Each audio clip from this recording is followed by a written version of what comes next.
Breaking news right now. First on Fox, George Anthony has just left a Daytona Beach hospital. Hi, everyone. I'm Cale Remaker. And I'm Karina Sullivan. Fox 35 confirming the big news about Casey Anthony's dad just hours ago. First on Fox, Holly Bristow live at Halifax Medical Center in Daytona. Holly. Well, that's right. I'm told Cindy Anthony quietly snuck into the hospital and checked with her husband and his doctors. They made the group decision George was ready to go home, so they left the hospital sometime between 7 and 8 o'clock tonight.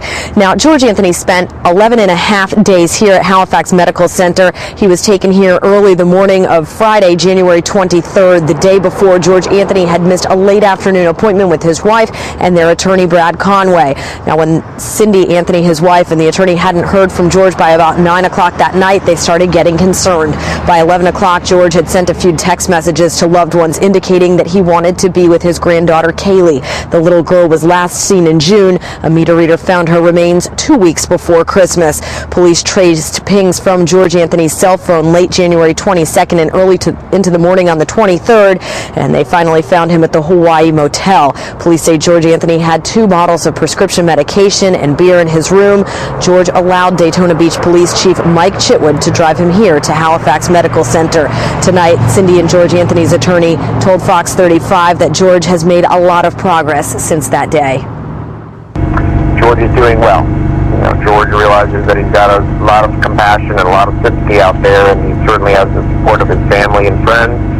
And now he's got resources that he can lean on in dealing with everything that George and his family have been through and are going to go through for the next year. Now, Brad Conway told me in that phone interview tonight that one of the reasons why he was here at Halifax Medical Center for so long, they were having a very hard time finding an inpatient place closer to home that would take George because of all the publicity that he and his family have gotten in this case. But I have been assured that there is an outpatient therapy plan in place and that George Anthony will be closely monitored by those who love him most. Reporting live at Halifax Medical Center, Holly Bristow, Fox 35 News.